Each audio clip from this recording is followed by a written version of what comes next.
Hello friends, we welcome you all to this seventh session of Unit 2, that is Digital Logic and Data Presentation. In our previous session, we had studied the concept of working of D flip-flop and the application of flip-flop, that is registers, which forms the multi-bit storage element, whereas the flip-flop was the single bit storage element. And we saw one more application of flip-flop, that is counters. In this session we will be continuing our discussion with data presentation. After completing this topic, the reader must be able to identify commonly used data presentation methods and describe the characteristics of data presentation element. Each elements of data presentation will have its own characteristics. Complete understanding will enable us to understand the characteristics of each data presentation elements, and finally we'll be studying the suitability of each data presenting element for a particular application. Data presentation elements. Data presentation is all about presenting the data, that is the output formats. When some signal is received from the sensor, let us say sensor gives out some signal, or let us say some signal is taken as an input into the system and that is processed. Let us say this is the processing unit, and finally that has to be given as an output. The output is visually displayed in one case, and it may be input for the further stage of processing. Let us say this is the stage 2 of processing. We'll see the cases of the display stage. Let us take a simple example of our calculator. I give inputs in order to add certain numbers. Let us say 2 plus 3. That is my input into the system. These inputs are taken, processing is done, that is addition is done within the control unit or the central processing unit or the microprocessor. The output is displayed as the answer, that is 5. So this is the data presentation that we are talking about. The inputs taken, processed and presented. So data may be presented in many forms. Either it can be presented as a soft copy or a hard copy. Many times data will be displayed, we call them as soft copies, and in many cases the data may be printed. We'll obtain the output in the form of prints. For example, the bus tickets are printed, the input is given, that is the start of journey to the destination. Therefore we get the output in the form of the print. That is one form of data presentation. In calculators, the data is displayed digitally. This is a soft copy version. This is one form of data presentation. In the TV monitor, we are able to watch videos. They are one form of data presentation. And we have formats of generating charts where the graphs, let us say example ECG, where we are getting the data in the form of a printout, that is charted. All these forms the format, one or the other formats of data presentation. In our session we will be seeing Few commonly recognized formats of data presentation, that is LED display, light emitting diode displays, or on the computer screen, that is LCD monitors or the old CRT type monitors. Or data presentation can also be in the formats of storage, that is storage in the compact disk, floppy disk, hard disks, etc. All these are the data presentation formats. That is how exactly we are getting the output of the data. The measurement system consists of sensors, signal conditioners, display and data or the data presentation element. That what we have seen with few examples. Data presentation systems have been classified into two groups. One is indicators. Indicators give visible indication of the sensed variable. That is, for example, let us take the example of speedometer of the vehicle. They are indicators because the speedometer indicates the instantaneous value of our speed in terms of kilometer per hour. It only indicates the sensed variable. The sensed variable here is the speed of the vehicle. It indicates the speed and hence they can be classified as indicators. And the data presentation system has one more classification, that is called recorders. They record the output signal over a period of time. For example, the ECG. It records the data along with the output being displayed. It also records the data. So these two are the main important formats of data presentation systems. There are many elements of data presentation system. They are analog and digital meters, analog chart recorders, cathode ray oscilloscopes, visual display unit, printers, optical recorders, displays.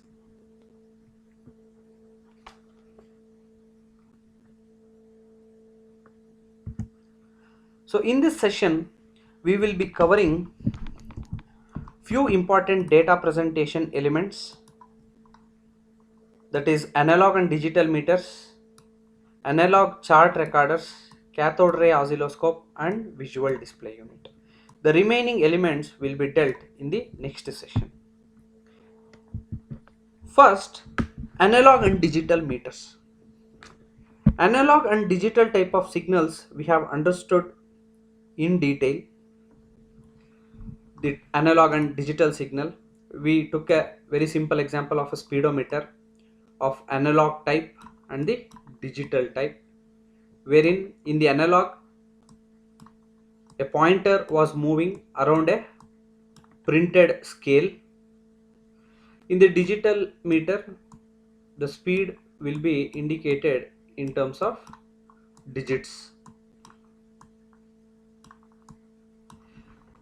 So with a moving coil meter, a moving coil is used in order to indicate the measured value over a printed scale.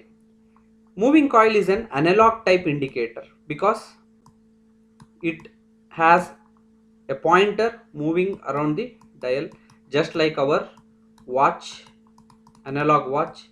The pointer moves around the printed scale. It is analog type because at each instant of time the value varies. The accuracy depends on the number of factors: temperature, presence of nearby magnetic field, because moving coil meter works on the concept of magnetic effect. The way the meter is mounted, bearing friction, because all the components are mechanical in nature, bearing friction plays an important role, etc. In addition, there are errors involved in reading the meter called parallax errors, interpolation error, characteristic error, etc. etc. Let us take an simple moving coil meter. Here we have centrally a pointer is attached on a coil which can be magnetized by the flow of the current, and we have a permanent magnet around this setup, and we of course we have a printed scale. When current enters or flows into the coil gets starts magnetizing depending on the intensity of the current or the voltage. But the permanent magnet has a magnetic field which opposes the electromagnet effect that is created, and therefore this causes the pointer to move on the scale depending on the current supplied to the coil. This is the fundamental concept with the moving coil meter. But because we have the analog type of meter, there are lot of errors associated. Suppose let us say these are the main scale and these are the smaller graduations. If the reader reads the instrument from this point, the reading may vary, and if he reads from this point, the reading may vary by a minor amount, or if he reads from this point, the reading may vary. This type of error is called as the parallax error,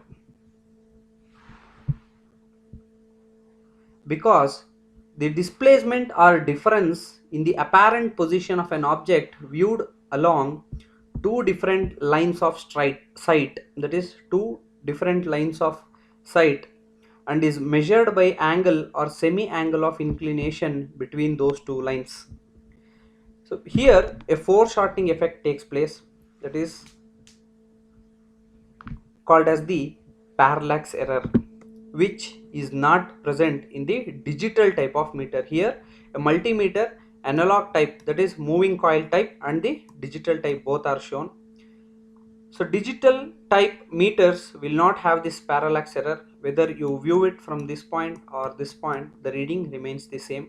But whereas with the analog meter we have the parallax error. And also one more type of error, that is called interpolation error. It is the reading error resulting from the inexact evaluation of the position of index with regards to two adjacent graduation marks. So here we'll be having graduation marks. When a pointer points at this point, it may so happen that the graduations may be too small, or the magnification may not be sufficient. The reading may be taken improperly. This kind of errors are called as the interpolation errors. It can be taken care by having the scale divisions with sufficient spacing, or the thickness of the pointer used must be such that the interpolation errors is avoided, or a proper magnifier will also be helpful in order to avoid these interpolation errors. The overall accuracy of such instrument is of the order of plus or minus 0.1 to plus or minus 5%.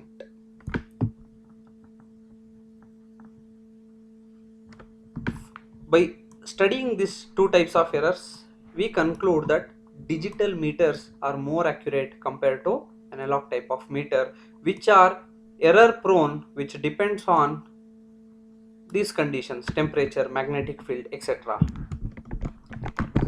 Now we see digital voltmeters.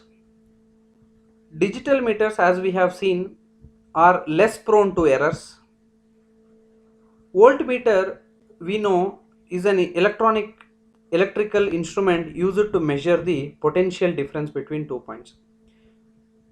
The voltage to be measured may be AC or DC. Both can be measured with a voltmeter. Here we are able to see a image of a digital voltmeter. There are many advantages associated with digital systems.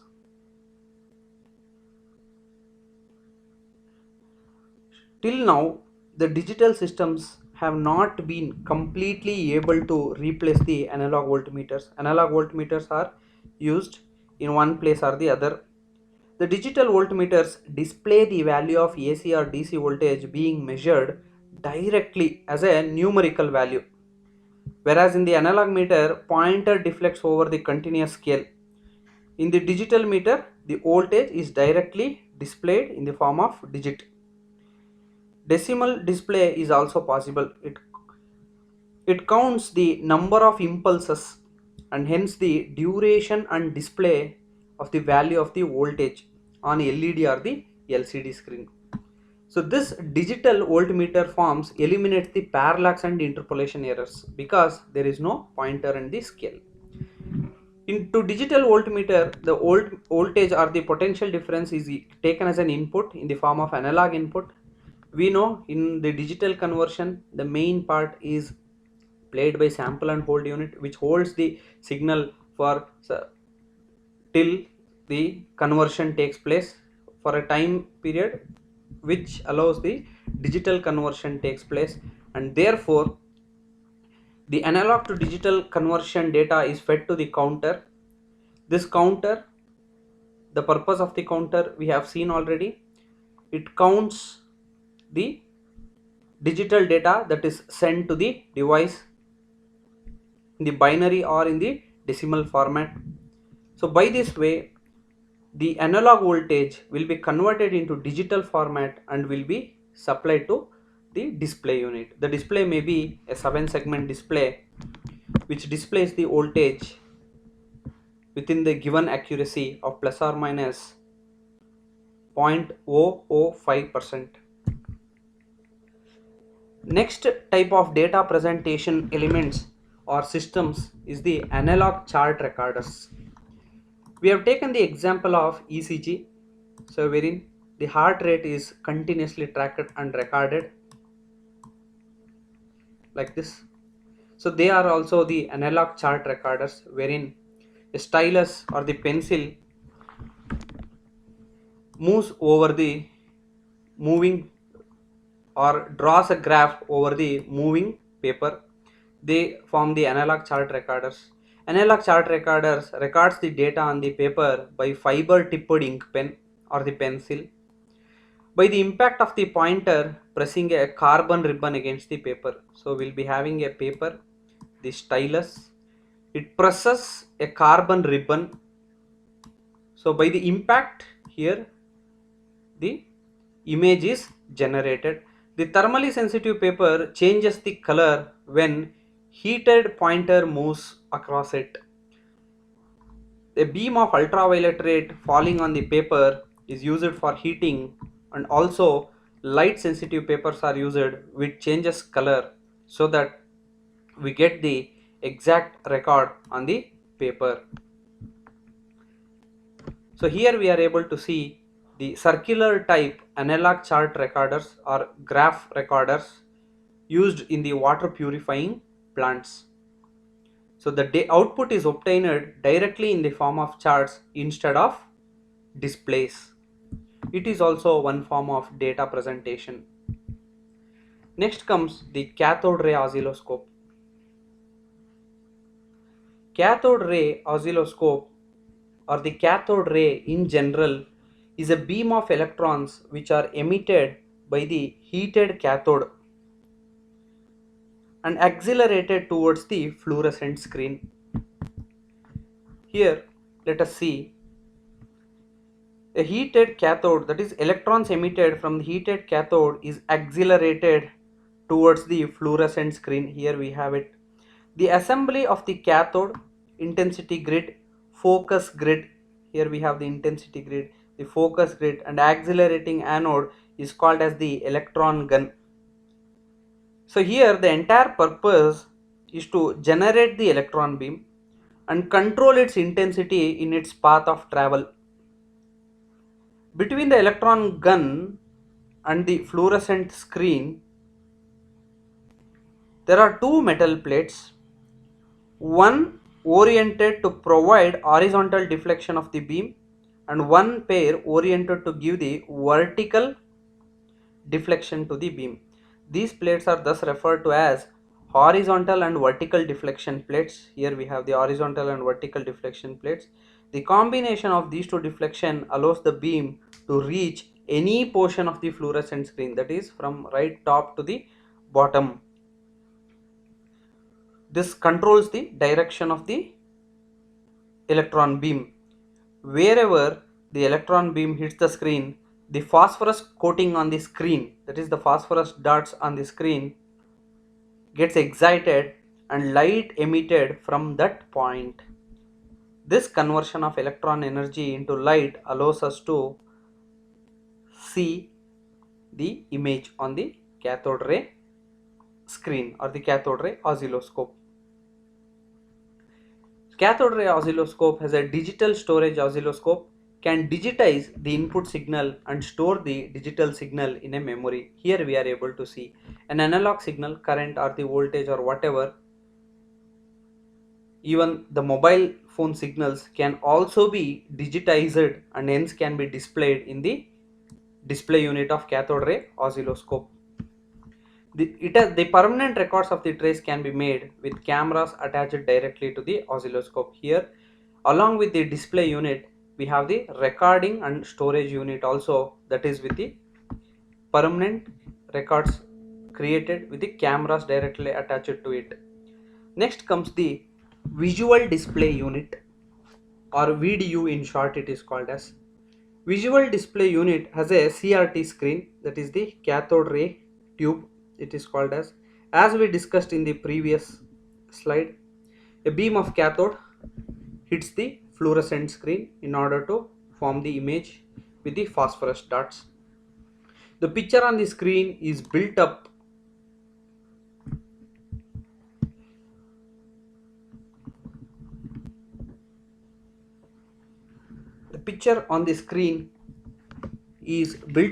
by the moving beam of electrons which are in a series of horizontal scan lines. The moving beam of electrons create a series of horizontal scan lines. The image is built up by varying intensity of the spot on the screen as each line is scanned.